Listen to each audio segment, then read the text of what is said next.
Welcome back to the Creating Resilience video series. I'm Cheryl Stepp, and I'm so glad you're here with us.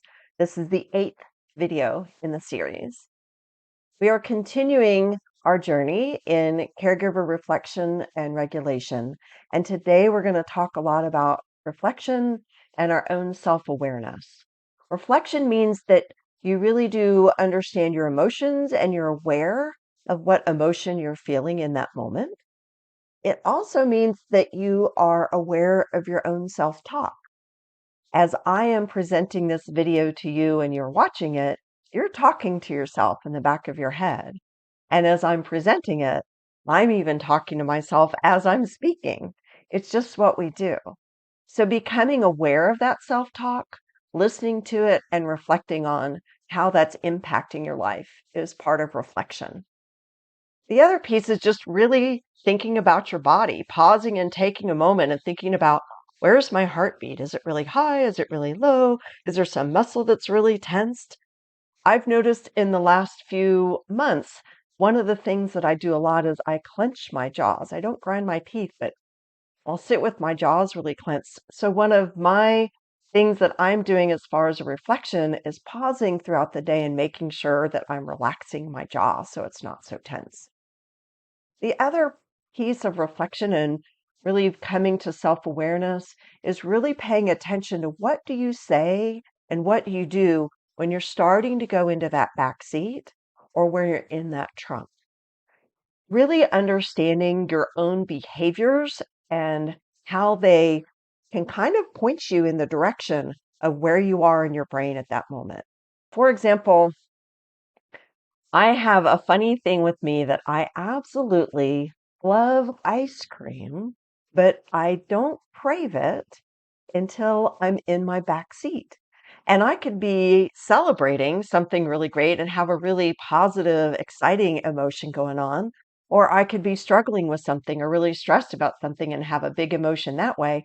Both times, that's when I really crave ice cream.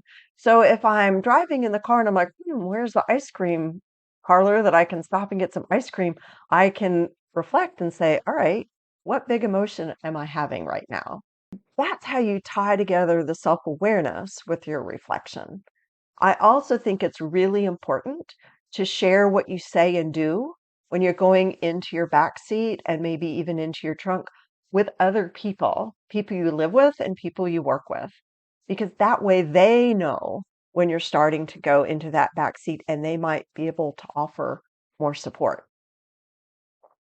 It's also important to just understand our own energy level. So think about now, right now, as you're listening to this video, how high or low is your energy right now? And then think about how comfortable does that actually feel in your body? I'm a very high energy person, so I'm fine standing and putting on videos and recording them or standing in front of people. I'm a high energy person. What feels uncomfortable to me is to sit and do an hour or 2 hour long Zoom. That's really difficult for me. It's uncomfortable, but I can do it, right?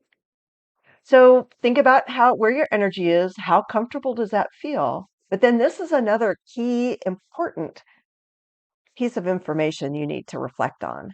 How good a match is your energy level for what you're doing right now? Does it match? Sometimes we have a lot of energy, but we have to sit and focus and we're not supposed to be moving. That's not a great match, right? Or if we're really a pretty sedentary, calm person and we have to stand up in front of people and move and do a lot of movement, that might not be very comfortable. So the self-awareness of where your energy is, how comfortable do you feel with that? Is a good, effective match for what you're doing? That's all part of reflection. Because sometimes we need to shift and change our energy levels. And that's what regulation is all about. So we have our comfort zone, the energy level we usually like to be in, and then we can move into a tolerable zone. So for example, as I'm recording these videos, I can't walk around the room and do it. I'm still speaking and recording, but I have to stay in one place. So that's tolerable. I can do that. We sometimes have to get into uncomfortable but manageable zones. So if I was presenting this in a 2 or 3 hour stretch and couldn't move, that would be very uncomfortable, but I knew it would be manageable because I have some regulation skills. I know what to do if I'm uncomfortable or I'm in a tolerable situation. I have tools and strategies that can bring me back to my comfort zone. For example, if I was sitting on a 2-hour Zoom, I would be marching my feet up and down or doing that with my hands too. I might have something I'm fiddling with in my fingers. I might actually be twisting a little bit in my chair to get some movement because I like to move. Those are tools and strategies I can use when I'm in the tolerable or uncomfortable zone that brings me back to my comfort zone. And that's what regulation is all about. It's being aware of my energy level and can I shift and change it. So it takes us really tuning into ourselves, like we talked about at the beginning of this video. What am I actually feeling? What are my emotions? What are my thoughts? What am I saying to myself in different situations? And what's my body experiencing? Are my knees getting stiff? Is my neck getting a crack? Is my heart rate increasing? And what are my backseat warnings? Is what's happening in my body warning me that I'm starting to move back into my back seat? And do I know what my behaviors are if I'm in that back seat or that trunk? Am I displaying those behaviors? Am I even aware that I'm doing that? That's how we tune into ourselves so that we can begin to move from just reflection into regulation too. Regulation means that we can shift and change our energy levels. So almost all of us have some form of auto regulation. Again, it's something you may have never thought about before.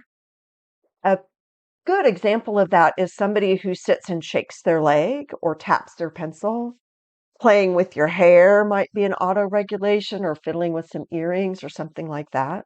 I have a good friend that's a music teacher that in the height of COVID, she texted me one time and she said, "Why do I hum when I'm stressed?" And I said, "Oh, that's your auto regulation, because humming is a type of breathing technique where you have to breathe in. And then when you're humming, you're letting your air out slowly, but you're also vibrating a nerve in your back that helps bring calm." I said, "So you're calming yourself with auto regulation." You want to be able to think about, what is my auto regulation? What's something that I automatically do? One thing I know I do is I have this little issue where I kind of pick at my poor little thumb when I'm really stressed. So if my thumb is getting kind of sore, I know that, I'm getting in my back seat a lot and I need to shift and change something. We also want to use regulation to prepare for something that we know might be stressful.